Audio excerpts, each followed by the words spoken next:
Humanoid robots, मतलब ऐसे robot जो बिल्कुल इंसानों की तरह दिखते हैं और काम करते हैं। ये अब सिर्फ आप जानते हैं साइंस फिक्शन फिल्मों की चीज नहीं रह गई है, बल्कि ये हमारी दुनिया की हकीकत बनने की दौड़ में शामिल हो चुके हैं। तो चलिए आज इसी कमाल की टेक्नोलॉजी के अंदर झांक कर देखते हैं, इसकी हर परत को खोलते हैं। शुरुआत करते हैं इस फील्ड के एक बड़े नाम ब्रेट एडॉक के इस हैरान कर देने वाले दावे से। जरा सोचिए, अरबों ह्यूमनॉइड्स, ये भविष्य की तरफ एक बहुत बहुत बड़ा इशारा है। और यहीं पर आते हैं वो दो सबसे बड़े सवाल जिनके जवाब आज हम सब मिलकर ढूंढेंगे।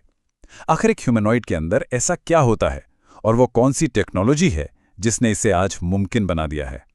तो इस पूरी क्रांति को लीड कौन कर रहा है? मिलिए ब्रेट एडकॉक से, एक ऐसे एंटरप्रेन्योर जो मुश्किल से मुश्किल हार्डवेयर चुनौतियों को हल करने के लिए जाने जाते हैं।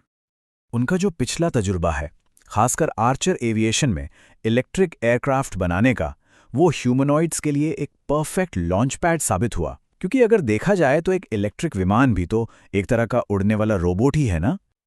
चलिए अब और इंतजार नहीं करते, सीधे इस मशीन के दिल में झांकते हैं और समझते हैं कि एक मॉडर्न ह्यूमनॉइड रोबोट आखिर बना कैसे होता है।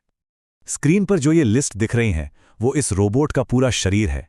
सोचिए, करीब 40 इलेक्ट्रिक मोटरें इसे इंसानों जैसी हरकतें देती हैं। एक पावरफुल बैटरी इसका दिल है, इसका अपना कंप्यूटर है जो इसका दिमाग है, और 8 कैमरे, वो इसकी आंखें हैं जो दुनिया को बिल्कुल हमारी तरह देखती हैं।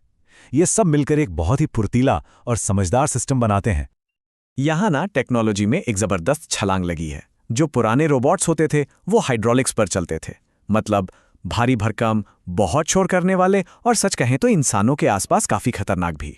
लेकिन आज के इलेक्ट्रिक रोबोट्स बिल्कुल उल्टे, छोटे, हल्के, शांत, और सबसे जरूरी बात, इंसानों के साथ काम करने के लिए पूरी तरह से सेफ।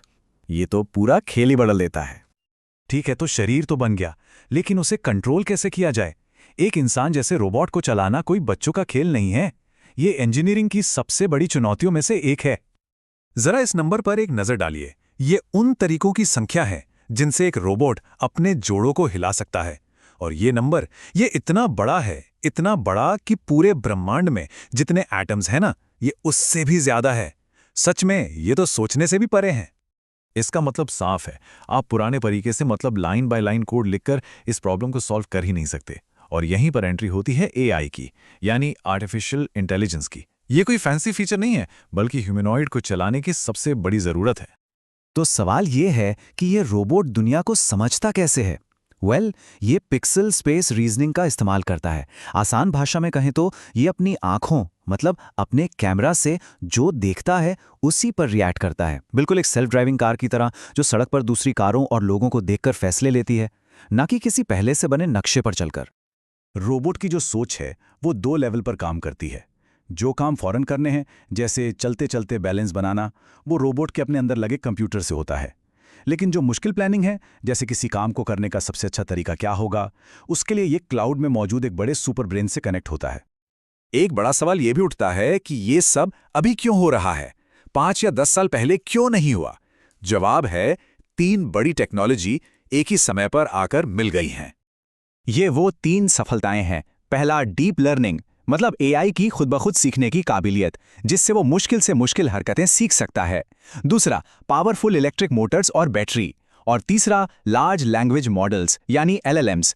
जी हाँ, ये वही टेक्नोलॉजी है जो चैट जीटीपी जैसे टूल्स को पावर देती है, और इसी की वजह से रोबोट हमारी भाषा और हमारे कमांड्स को आसानी से समझ पाते हैं।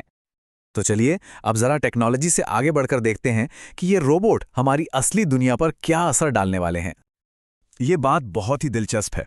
पहले ऐसा माना जाता था कि रोबोट सिर्फ फैक्ट्रियों जैसे कंट्रोल्ड माहौल में ही काम कर पाएंगे, लेकिन अब एडकॉक का मानना है कि घर जहां हर चीज बिखरी हुई और अलग होती है, वो भी इन रोबोट्स के लिए एक अचीवेबल टारगेट है।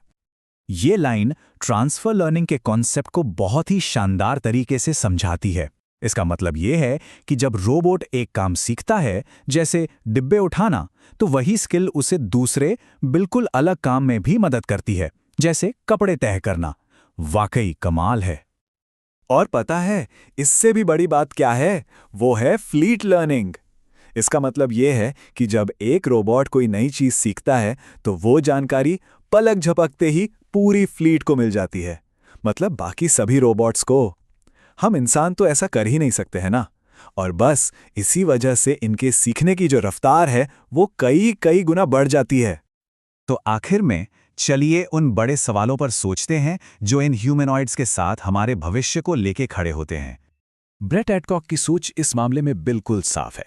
उनका मकसद कोई प्यारा सा क्यूट सा दिखने वाला खिलौना बनाना नहीं है, बल्कि एक सीरियस और उपयोगी टूल बनाना है जो इंसानियत के काम आ सके। और इसी बड़े सवाल के साथ आज की बात खत्म करते हैं। क्या हम वाकई वेस्ट वर्ल्ड जैसी फिल्मों में दिखाए गए भविष्य की तरफ बढ़ रहे हैं? ये एक ऐसा सवाल है जो हमें इस टेक्नोलॉजी के दूरगामी असर के बारे में सोचने पर मजबूर करता है।